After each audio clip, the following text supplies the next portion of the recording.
Why do governments always wear black uniforms and in the end start mass murdering and burning everything while running around naked declaring themselves God? We now see TSA weekly literally going crazy, declaring God, stripping down naked. What is that tropism and how do we deal with it? And why is there sacrament murdering children? Well, power is an addiction, and power can't be understood outside the context of psychological addictions. And psychological addictions always escalate. Like if you've ever known someone with a drug problem or a drinking problem, they always escalate until there's a catastrophe. And then, and sometimes only then, there is the possibility that people will wake up and say, you know, wait, if you're a heavy drinker and you find yourself lying in a ditch in Vegas with, I don't know, a dead hooker or something like that, then part of you is going to say, maybe, just maybe, I should look into my drinking as a problem. We're very close to that cliff edge, in my opinion, right now. As you say, the fiat currency is going down. WikiLeaks is about to expose the fact that Bank of America is probably extremely corrupt and has no particular ownership of the homes that they're foreclosing on, which is going to cause a massive run on U.S. debt. And so we're right close to sort of waking up in the ditch in Vegas and saying to ourselves, what are we doing by putting these nut jobs with guns at the center of organizing society? And how could we expect the initiation of force in the solution of social problems to come up with anything other than all of these series of catastrophes and disasters for the common man?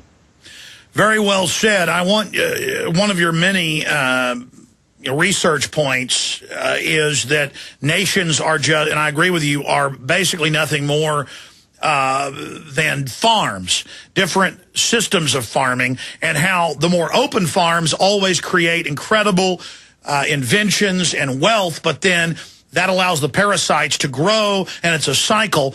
Break that down briefly, and then let's get into the WikiLeaks information. I was told by John Young, big WikiLeaks insider, who I want to get back on this week, Jaron, forgot to tell you that it would be Bank of America and other big banks. Now the mainstream media is saying that's indeed what's about to happen. Give us your view on what that's going to trigger. But first, you know, that amazing breakdown you do, and it's complex but at the same time simple, explaining how society really operates. Sure. If you think about floating above a map of the world, then you see, of course, countries with borders and different colors. And my perspective is that, and it's a very strong case to be made for this, that what you're looking at is a series of tax farms where human beings are encouraged to breed. And then when they breed, for the most part, their children are taken into the care of the state. In other words, to break the parent-child bond, most people are forced, because of high taxation, two parents are forced to go to work in the marketplace, which means that state-run or state-licensed daycares take over the children, which is something that the church in its wildest dreams could never have imagined. And then these children are brought up with adherence to the state as parent. And then they're told that the state is there to help them and there to take care of them and there to organize things. And they're made afraid of freedom. In other words, if you can convince your livestock that out there beyond the field is nothing but predators and danger, then you don't actually even need to build a fence, because they'll all just stay in the invisible electronic fence of propaganda. And so people grow up, and one of the amazing things that has happened in the democratic or crony capitalist model, which is what the US and most of Western Europe is currently running under, and my home tax farm of Canada, is that they realized that if you don't force someone into an occupation, which was the feudal and the Roman model, if you allow someone to choose his own occupation, he's going to feel a lot more free, and he's going to be a lot more productive because he's going to have enthusiasm. You can't make slaves enthusiastic. You can't make serfs enthusiastic. But people who become lawyers and doctors and accountants and podcasters have an enthusiasm because they believe that they're in control of their own lives. But of course, unless you control the currency, unless the citizens control the currency, there's no freedom, either economic or political whatsoever. So because we are allowed to choose our own occupations, we're that much more productive. We create that much more wealth, which is a story since the Industrial Revolution. However, that wealth is then further taxed and further taxed to create a massive and bloated slug-like leech of a ruling class that hangs off the economic jugular of the citizenry until, like a cancer, it grows to the point where it overwhelms the host. And that's what, of course, is happening with the government. But and that's the crossroads that we've now entered. Will we kick the giant, parasitic, vampiric slug dripping with pus off of us? Or this slug has mind control beams through the television. Its eyes blink, teaching you to love it and see it as a beautiful blonde. But, I mean, can we break the conditioning and see that it's a, vomit-reeking slug? And will we pull it off of us and then, crawl away and, get some substance and survive? Or will we succumb to the slug and let it fully suck us dry with its scrofulous mouth? First of all, I'd like to thank you, Alex, for really getting behind my metaphor and giving it a good push. I think that really propelled it to a new height. We absolutely can, because we have mind-freeing rays called internet data packets, which people can get information that previously was completely unavailable. So we can, but there's no certainty that we will. That depends upon the actions and commitment and intensity of individuals. And this is the kind of problem that does not appear to happen in a catastrophic way until it's almost too late. So getting people to wake up to the rumblings at the top of the mountain saying there's going to be an avalanche, and people are like, no, it's just snowing a little, it snows sometimes. That's the challenge that we have to do, to remind people that we're not crazy for saying, wake up and act. Absolutely. Stefan Molyneux is our guest. We're going to come right back with him and get his view on these big WikiLeaks announcements. The next salvos to come out, reportedly, on Bank of America. Stay with us, GCNlive.com. You've got it. This transmission is coming to you.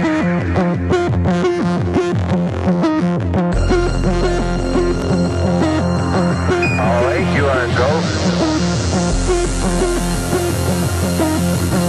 All right, you are go. I don't know who to believe about the whole WikiLeaks thing, but I know this. It's a case point.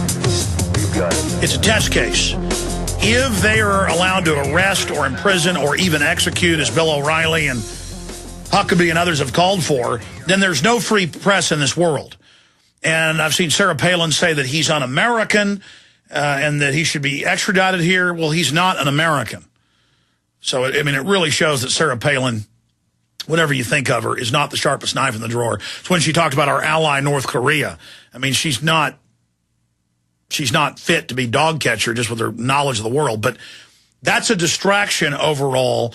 The point I was trying to get to here is that a lot of people I respect, like Wayne Madsen and others, and John Young of Cryptome, who registered with the WikiLeaks domain, have said it's full of intelligence agency operatives. And that I remember hearing a year ago that next it would be going after banks, specifically enemies of George Soros and others. And now we see that coming out. But overall, it's very positive to have an open, free society. And I just see WikiLeaks being used as an electronic Pearl Harbor. And I predicted that. And now they want to come in with total draconian control in the name of restricting the web because of WikiLeaks. So I think at certain levels, this is being manipulated. Stefan, please continue. Well, I think that the WikiLeaks is interesting because the revelations about the war in Afghanistan did not meet with much outrage from media pundits. The revelations about the spying on UN members and other nasty things that were going on in American intelligence community was not met with much outrage. Now the outrage is really boiling over because this is going to cut to the financial jugular of the fiat currency system. Because what happened, of course, as you know, is that people took out mortgages with the banks packaged them up, and basically took a cup of liquid, blue liquid, and put it into the ocean. In other words, they spliced and diced all of these mortgages and sold them in bits and pieces all over the world. And now that the mortgages are failing, people are saying, okay, who owns my house? Like, if you want to take my house back, you have to prove to me that you own it. But this has all been turned into confetti. All these deeds of ownership have been turned into confetti and blown into the four winds. And there's nothing there that anybody owns in particular. And if Bank of America knew this and foreclosed anyway, then they're going to be liable to significant criminal proceedings. That's going to go out to other banks in the U.S. system and overseas, which is going to be a hammer blow to the tottering fiat currency system around the world. And I think that's what people are becoming so hysterical about. That's why people are calling for the assassination of this guy who did nothing. He actually released all of this information through mainstream media. But of course, they're not courageous enough to go after the mainstream media because they need the mainstream media to lull the sheep with shiny objects of nonsense and inconsequentiality. So I think it's really important to understand that there's a lot more at stake for the ruling class with the Bank of America potential scandal than there ever was with the revelations about dishonesty in war and diplomacy. Well, there's something more here. And I want to get your take on this, Stefan, that this too big to fail has been their plan since the Federal Reserve Act of 1913. These private banking families have used similar systems in Europe, in the third world, over and over again by connecting everybody's pension funds and investments to this toxic stew of derivatives that have been mixed in with all the real investments. They can now always hold people hostage to give us unlimited trillions, bail us out, give us more power, or we'll bring the whole system down. But if you look at the mathematical breakdown, it's a foregone conclusion that nothing can fix this. All we can do is go ahead and take the hit and then arrest these criminals.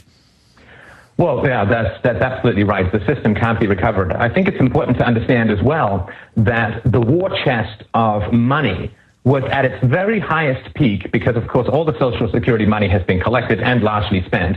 But this is right before the biggest payout of government to citizen in history, which is the retirement of the baby boomers. So the amount of money that the government owes is right at its peak. And right before all of this money needs to start being paid out in healthcare and in old age pensions to people, the system itself gets completely pillaged. And I don't exactly right at the time that the baby boomers start to retire. Oh, they've been investing all these years. Guess what? It's been stolen. So baby boomers, you better submit to total big government and all these new taxes on the young people and join us in the too big to fail, or you'll never get your money. But we know from the third world experiences, Argentina, the list goes on, Brazil, Nigeria, Zimbabwe, Eastern Europe, Weimar Republic, Germany, that once the yuppies buy in to the immorality of robbing everybody below them, then they're going to have it all taken from them as well. Stay there. I want you to continue on that key point, amazing point that Stefan just made. Stay with us.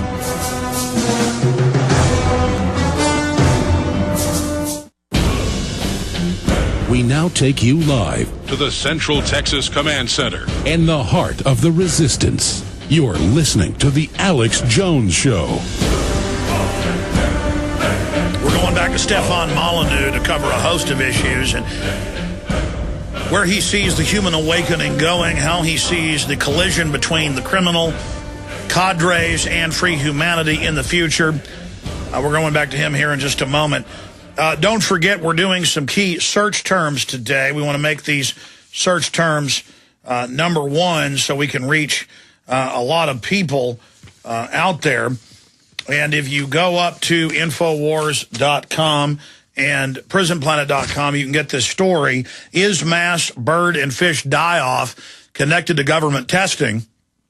And then when you read through the article, you learn it is government or this criminal organization known as government that is the number one suspect in the mass bird die-off in Arkansas. And when people read the article, they won't just learn about the birds, they'll learn about all of the, or many of the admissions of the government actually murdering innocent people in cold blood just to see if they could get away with it. They are exempt from the laws that they erect to ensnare us. So we're doing the search term, bird government testing. That's one search term. Put those three words into Google.